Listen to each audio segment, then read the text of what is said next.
Okay, let's unpack this. We are diving into a philosophical debate that really defines the very limits and, the utility of thinking itself.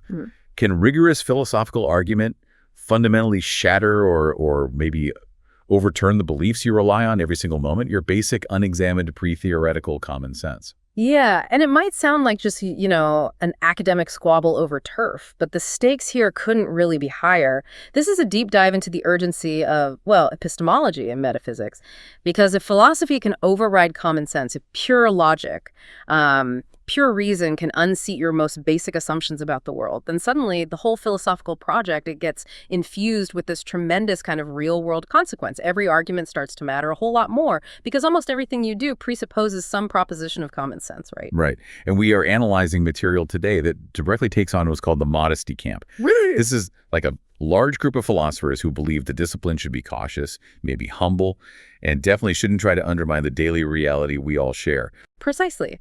And you find real giants in the field, people like David Lewis, adopting this very cautious approach. Lewis argued that the job of philosophy is simply to take our pre-existing opinions, our common sense beliefs, and, expand them into an orderly, coherent system, but without fundamentally justifying or challenging the core opinions themselves. Common sense is kind of like the fixed input. Philosophy is just the organizer. And Kit Fine, he sort of reinforces this idea, suggesting many philosophers are inclined to doubt that our discipline is actually in possession of arguments that might genuinely serve to undermine what we ordinarily believe. It's a very safe, system-building kind of approach where common sense is treated as this untouchable, non-negotiable bedrock of rational thought. But then you have the radicals, those who follow the logic wherever it leads, even if, it leads to conclusions that sound absolutely absurd to the average person. These are the ones who argue philosophy can overturn that bedrock, often with pretty spectacular results. Okay, so give us some highlights of that radical camp. Who exactly are we talking about here? Well, you have the full-blown, uncompromising skeptic like Peter Unger. He uses philosophical arguments to conclude that basically no one knows anything at all. Like even knowing you have hands, he'd say that's a false claim. Wow, okay. Yeah.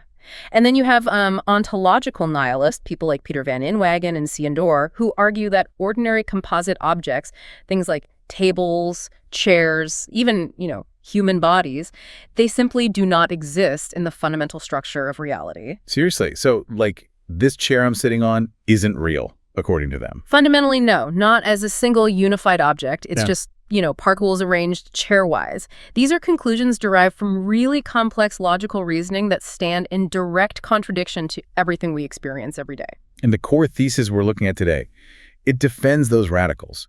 It argues that philosophy can and maybe should overturn common sense.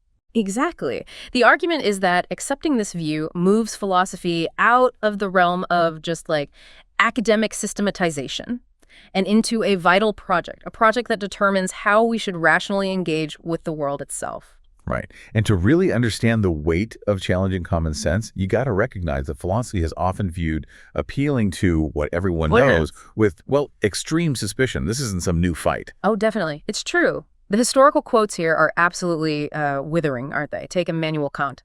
He saw appealing to ordinary common sense in a philosophical debate as kind of a shortcut, a subtle discovery of recent times, he called it. Because it allowed, in his words, the dullest windbag to confidently take on the most profound thinker and just hold their ground by asserting, that just doesn't feel right, For Kant, that was basically intellectual surrender. Yeah. And Hegel was arguably even more contemptuous.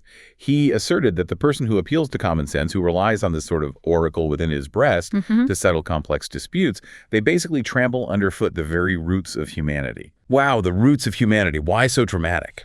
Because, Hegel thought, by just declaring an intuitive truth, you effectively end the rational dialogue with anyone who disagrees. If your final appeal is just, it feels right to me, there's no mechanism left for rational progress or correction. It just stops the conversation.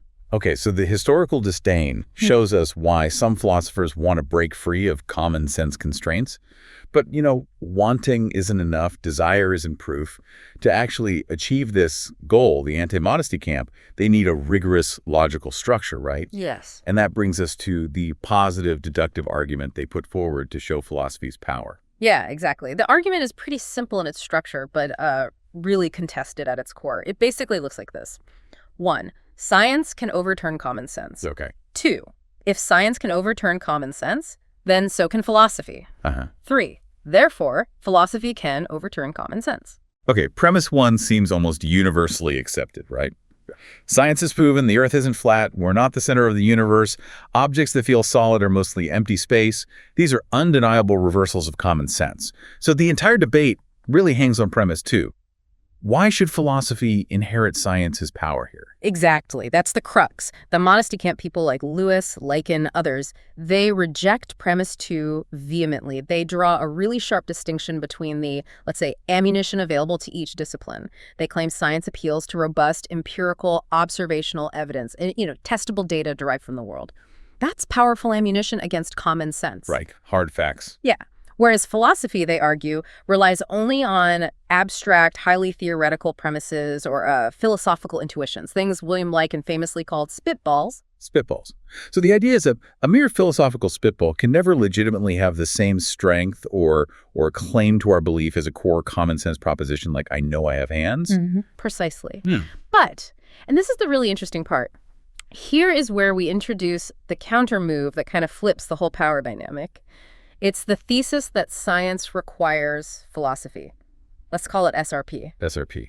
Science requires philosophy, yeah. The claim is that scientific arguments that successfully overturn common sense, they only do so because they rely crucially on philosophical assumptions. Wait, hang on. So you're saying that the most decisive scientific victories over common sense, they weren't actually won by science alone. That completely shifts the ground. It absolutely does. Think of it this way. An argument is only as strong as its weakest premise, right?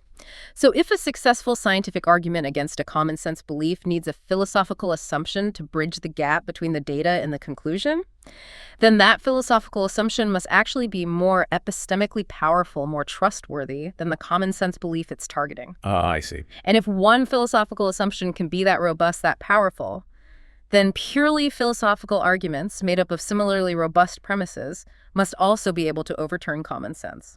Okay, to prove SRP, this science requires philosophy idea, we need a really strong test case, like the best possible example of science winning against common sense. And the gold standard for that, the classic example of scientific triumph over intuition, is often special relativity, or SR pre-Einsteinian common sense, which honestly feels deeply intuitive even today. It dictates that simultaneity, the idea that those two events happened at the same time, is an objective fact, absolute for all observers, regardless of how they're moving. Right, and SR just utterly destroys that notion. It concludes that simultaneity is relative. Two events judged simultaneous in one frame of reference are not simultaneous in another, and crucially, there's no single privileged reference frame that holds the absolute truth.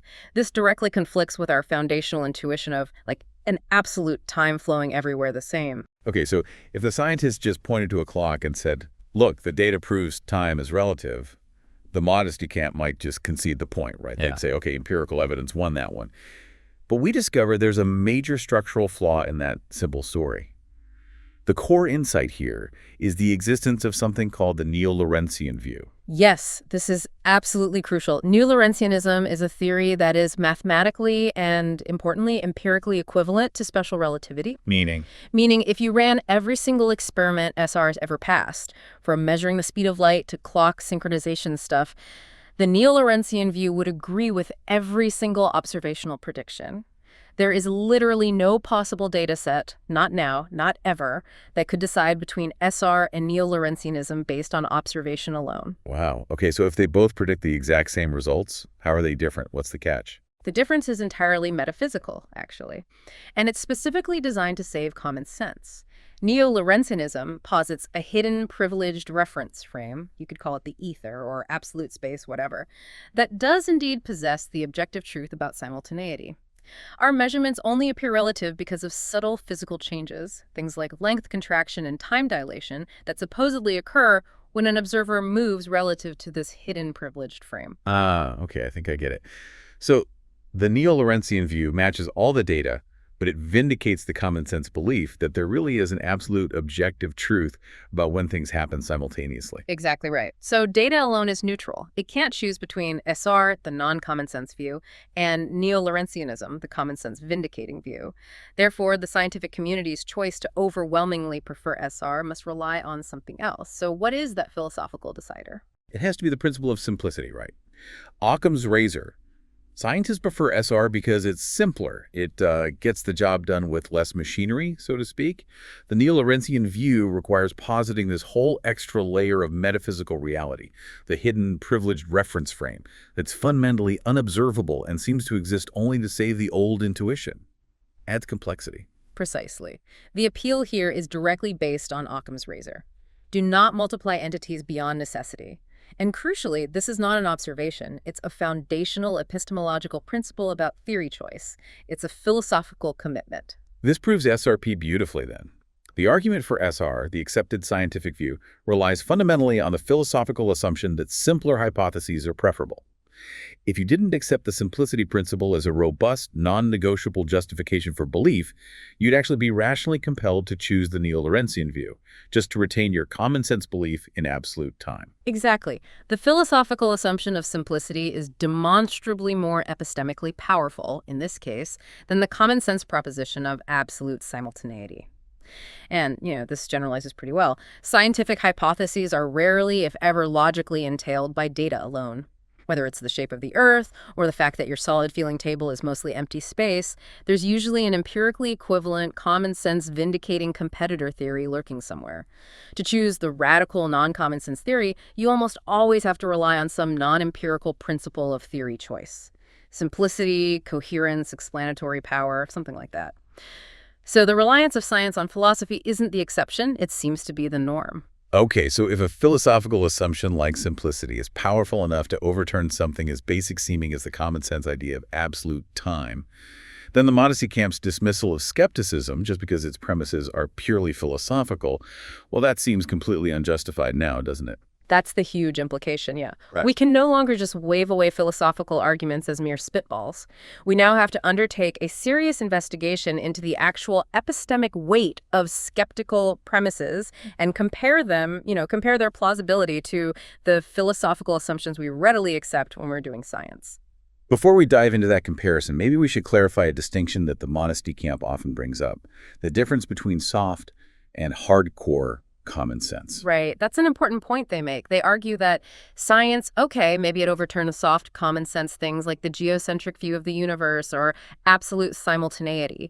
These are beliefs we perhaps acquired through limited observation or maybe flawed early theories, so they're relatively easier to discard when new data comes along, but the hardcore beliefs propositions like, I know I have hands, or physical tables exist, or I am not perpetually dreaming right now, these are supposed to be so fundamental that they should be entirely immune to purely theoretical attacks, immune to those philosophical spitballs. Okay, let's test that supposed immunity. Let's use a key skeptical premise.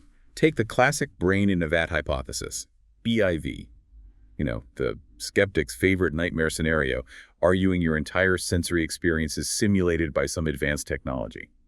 The core skeptical premise here is usually something like this.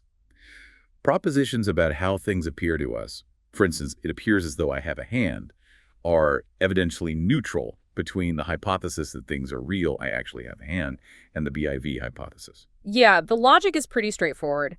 If both reality and the super advanced BIV scenario predict the exact same appearance of hand, how can that appearance itself count as evidence favoring one hypothesis over the other? Now, the crucial step is to compare the intuitive plausibility of that skeptical premise, the evidential neutrality of appearances, to the scientist's philosophical assumption we just discussed, the one that simpler theories are preferable. Why should we think the skeptical premise is strong? It sounds pretty counterintuitive at first, like, of course my seeing a hand is evidence I have one. It does sound counterintuitive initially, absolutely. But upon reflection, the skeptical premise arguably seems, if anything, more compelling, or at least more self-evident, than the simplicity principle. Think about it.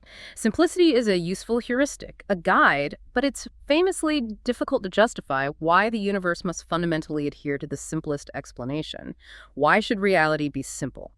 Whereas the principle of evidential neutrality seems to flow more directly from the very definition of evidence. If outcome A is predicted equally well by hypothesis 1 and hypothesis 2, then A simply cannot distinguish between them. So the argument goes, if the simplicity principle is robust enough to overturn soft common sense like simultaneity, then the skeptical premise, which seems structurally more self-evident, should certainly be capable of overturning the hardcore stuff too. Okay, but what about that objection that science itself can't touch the hardcore?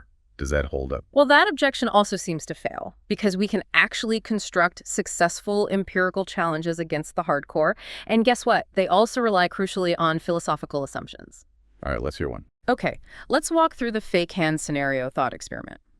Imagine you voluntarily agree to a medical procedure. Your real hands are going to be replaced with incredibly high-tech fake ones, maybe to cure some rare disease.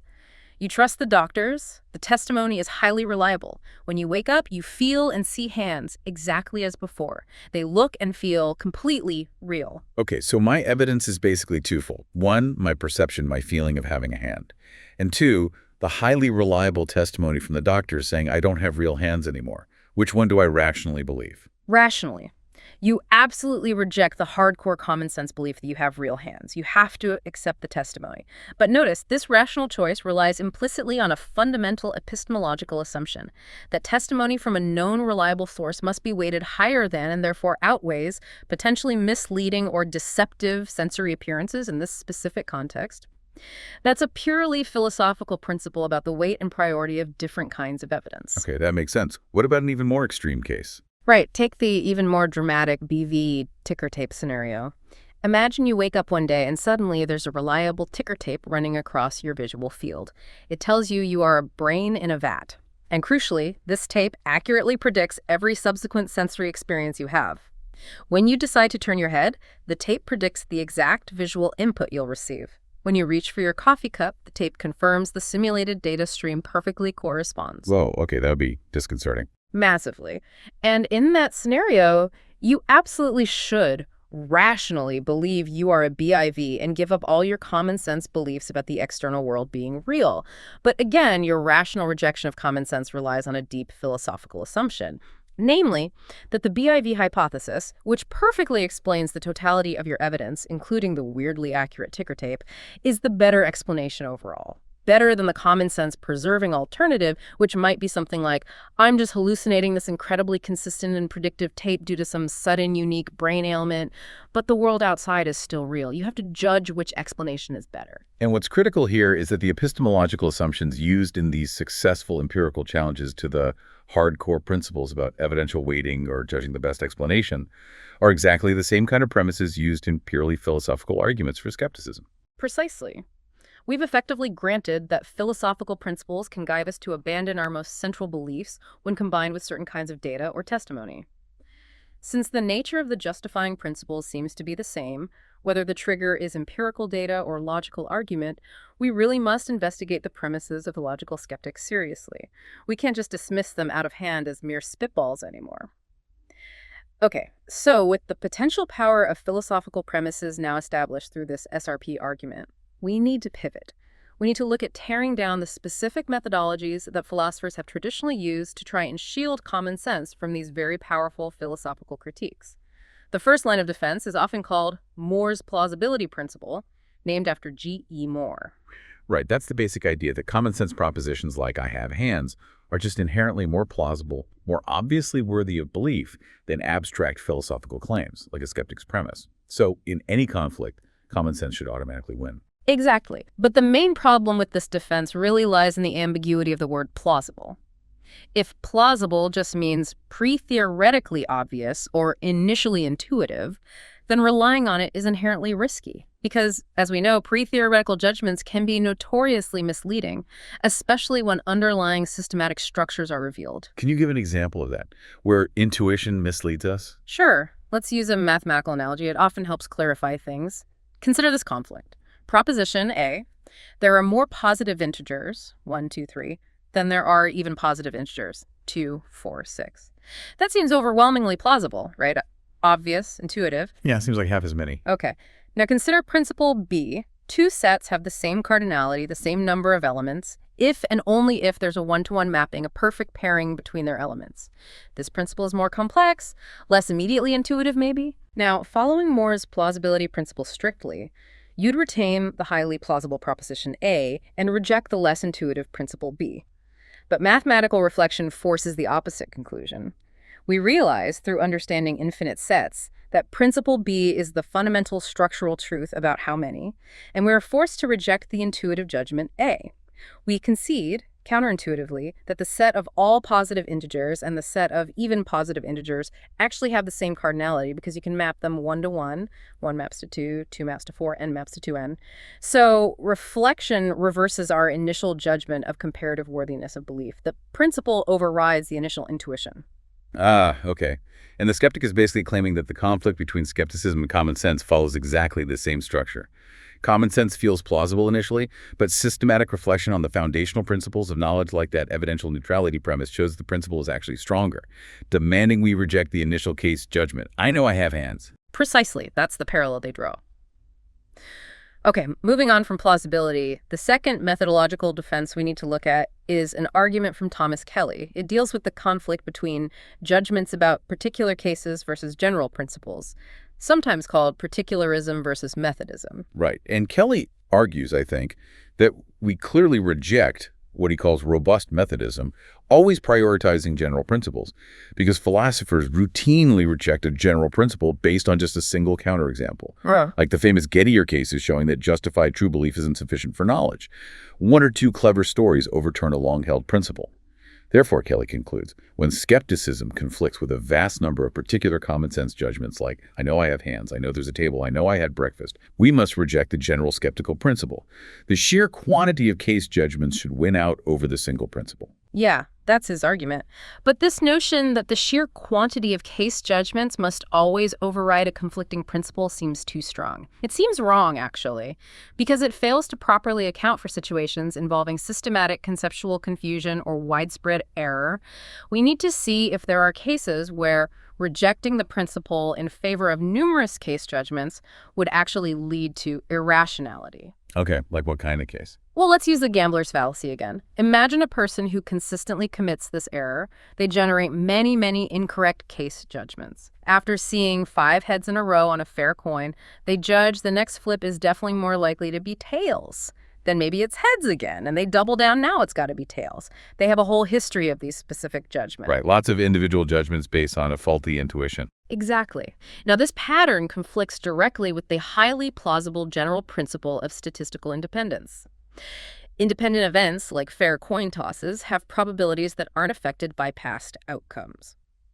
When this gambler is finally confronted with this general principle of independence, what's the rational response? If Kelly's quantity argument held, the gambler would have to give up the general principle of independence because it conflicts with his many, many individual case judgments about specific coin flips. But that's clearly absurd. The rational thing is for the gambler to realize their past judgments were wrong and accept the principle. Precisely. The rational choice is to reject the vast number of previous flawed case judgments and retain the highly plausible general principle. The gambler was systematically misunderstanding or misapplying the concept of independence. Okay, so the gambler's fallacy shows quantity isn't everything if there's a systematic error. How does this connect back to skepticism? Well, this leads us directly to a case that seems structurally identical to the skepticism debate. Yeah. Let's call it the justified certainty case. Imagine an ordinary person, let's call him ordinary. He's absolutely certain he has a book in front of him right now. He believes he has considered and ruled out all relevant possibilities of error. Then a philosopher comes along and introduces various highly specific, maybe far-fetched skeptical scenarios he hadn't considered, like a Cartesian demon or a BIV scenario specifically targeting book perceptions. Ordinary is now faced with a direct conflict between his many prior case judgments of being certain about things and the general epistemic principle. If there's even a logically possible scenario consistent with your evidence in which your belief is false and you cannot definitively rule out that scenario, then you are not justified in being absolutely certain. Okay, so what should ordinary do? The rational response, arguably, is that ordinary must retain the general principle about certainty and give up his prior case judgments of certainty. He must concede, okay, maybe I'm not justified in being absolutely certain I have a book, even if I still strongly believe it, even if I'd still say I know it. The initial error was a kind of systematic misapplication or overconfidence. Ordinary probably failed to consider or appreciate the full range of logical possibilities he couldn't rule out, maybe reflecting a limited imagination about what's required for absolute certainty. The rational response is a structural revision, favoring the demanding principle over the past judgments. And the skeptic is just claiming that our ordinary concept of knowledge, not just certainty, might be subject to the exact same kind of systematic misapplication when confronted with skeptical possibilities. Exactly. Since the rational response in the structurally similar certainty case is to revise the case judgments in light of the principle, Kelly's methodology, prioritizing quantity of case judgments, fails to explain why the rational response in the knowledge case should suddenly mandate the opposite, rejecting the principle to save the judgments. It seems inconsistent. All right, this brings us to the final and perhaps the most influential defense of common sense, the one most associated with that modesty camp we talked about. It's conservatism, the methodological principle that basically says we should minimize change in our belief system when resolving conflicts. This is championed by Gilbert Harman and I think explicitly endorsed by David Lewis too. Yes, it's a very powerful intuition. Harman's principle essentially states that rational belief revision emphasizes finding the minimal adjustment in beliefs and methods that provides the most simple and coherent upshot. Keep changes small, maintain overall harmony. And the application of this against skepticism seems, at first glance, devastating for the radical philosopher. Yeah, it seems straightforward. If you accept skepticism, say, except I don't know I have hands, or even more radically, tables don't exist, you have to give up a vast number of your existing beliefs about the external world, about your own knowledge. That's a massive disruptive change. But if you just reject the skeptical premise, say you reject the idea that your sensory appearances are evidentially neutral between reality and BIV, you only seem to give up one abstract philosophical principle. Minimal change, therefore, seems to mandate rejecting the skeptical premise to maintain the coherence and stability of your whole belief system. Lewis even called fallibilism, the rejection of skepticism, the less intrusive madness. Choose the smaller disruption. Exactly. That's the argument. It relies heavily on counting beliefs, essentially. More change equals bad, less change equals good. But, and this is a huge but, this reliance on simply counting beliefs on the principle of minimal change suffers from a deep, potentially crippling flaw. It seems to be completely insensitive to crucial relations of epistemic dependence within a belief system. It treats all beliefs as sort of equal units, regardless of their foundational role or how they support other beliefs. Okay, let's nail down what you mean by epistemic dependence first. Sure. Let's say your belief P depends on your belief Q, when your belief P is justified by Q, and Q is the basis, the reason, for your holding P. This justification relation is fundamentally asymmetric. For example, my belief that there are beautiful exotic birds in Costa Rica might depend entirely on my belief that my friend Alice, who just came back from there, is generally truthful and knowledgeable about birds. If I suddenly get strong evidence that Alice is a pathological liar, rejecting Q, her reliability, my belief about the birds, P, collapses. But my belief about the birds doesn't really inform or justify my belief in Alice's general reliability, does it? The dependence goes one way. Right, okay. P rests on Q. If Q goes, P likely goes too. Exactly. Now, let's construct the critical counterexample to Harman's conservatism using this idea. Let's call it case 2, the Alice Burt testimony. Imagine you have accumulated a massive, incredibly detailed system of thousands, maybe millions, of beliefs about the outside world history, geography, science, current events. Let's call these Q1, Q2, Q3, etc. But crucially, this entire vast system is based entirely on the testimony of just one source, Alice. Let's say you were raised in isolation and she was your only informant. So Q, your core belief in Alice's reliability and truthfulness, is the foundation for almost everything else you believe. Your knowledge structure is highly, highly dependent on Q. Okay, a very precarious foundation. Very. Then, one day, you meet Burt. And Burt, let's stipulate, is a villain detector, or maybe just a liar detector, with a perfect 100% reliable track record. You have overwhelming evidence for Burt's perfect reliability, and Burt tells you, flat out, Alice's been lying to you about absolutely everything. It's all fabricated. Oh boy. Okay, so now I have a massive conflict. A massive conflict. You face a stark choice between two potential belief systems. System Burt. Believe Burt. This means giving up Q, your belief in Alice's reliability. But because Q is the foundation for everything else, believing Burt forces you to also give up the entire vast dependent system of beliefs, Q1, Q2, Q3. This is maximal change. It could potentially destroy, say, 90% of your worldview, leaving you in almost total ignorance. Or, System Alice, retain your belief in Alice's reliability to you. This requires only a minimal change. You just need to reject Burt's testimony this one time. You could invent some coherence-preserving belief like, oh, Burt must be jealous of Alice, or Burt's normally reliable detector must have malfunctioned just this once. Minimal adjustment. Okay, so Harman's principle, emphasizing minimal adjustment and preserving coherence, clearly predicts you should choose Alice. It's only one core belief you have to adjust slightly. Your belief in Bert's perfect testimony becomes belief in Bert's nearly perfect testimony. Minimal change preserves the vast network. Exactly. That's what conservatism predicts. But what is the overwhelmingly rational response in this situation? If Bert is stipulated to be a truly perfect, 100% reliable source, and Alice is the single point of failure for your entire worldview. You absolutely have to believe Bert. You have to adopt system Bert, even if it means jettisoning almost everything you thought you knew. It's painful, but it seems like the only rational choice given the setup. Precisely. The rational verdict seems overwhelmingly to adopt Bert, give up Q, and consequently give up all the dependent beliefs. Q1, Q2, etc.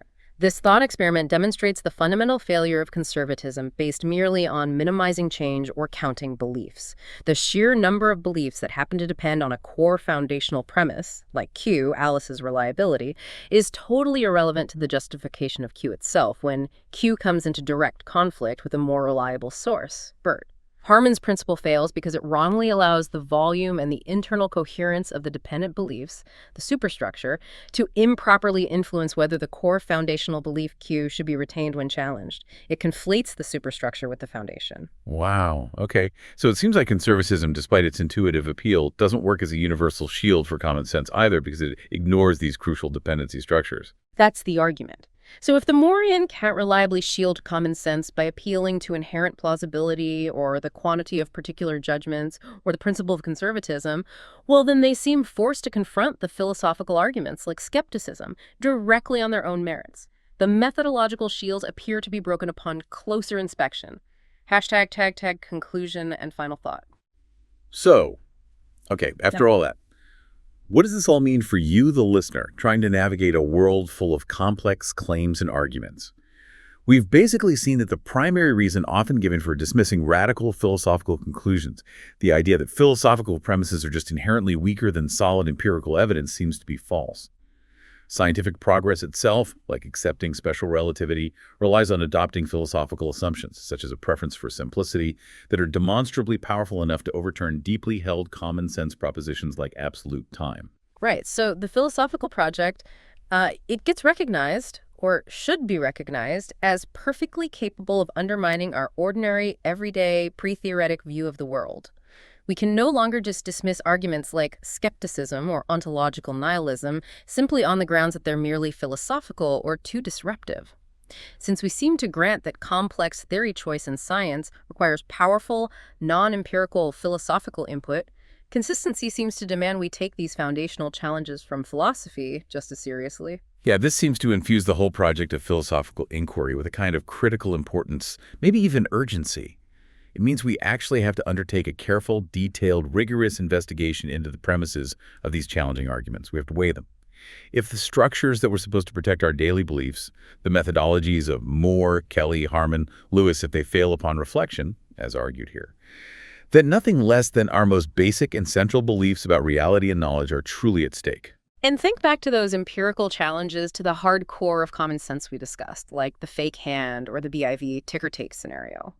We saw that rationally accepting the conclusion in those cases relied on accepting philosophical assumptions about things like the weight of testimony versus appearance, or what constitutes the best explanation for your total evidence. And crucially, those assumptions seem structurally very similar to the premises used by philosophical skeptics. So, since we accept that the ticker tape scenario could provide justification for giving up your common sense belief in the external world. Right. We then have to ask ourselves this really tough question. What is the real difference, epistemically speaking, between evidence gained through a complex logical argument, like the skeptics, and evidence gained through a complex empirical experience, like the ticker tape, if both ultimately rely on accepting equally powerful, non-empirical philosophical leaps about theory choice or evidential weight, or what counts as a better explanation? Yeah. I mean, you're left with a question that really defines your own epistemic limits, aren't you? If the philosophical principles used by the skeptic are logically as powerful, or maybe even more intrinsically plausible upon reflection than the simplicity principle used by Einstein to overturn our common sense about time, then are you truly sure you have hands? You have to ask yourself, what is the ultimate justification for your own bedrock beliefs? What do they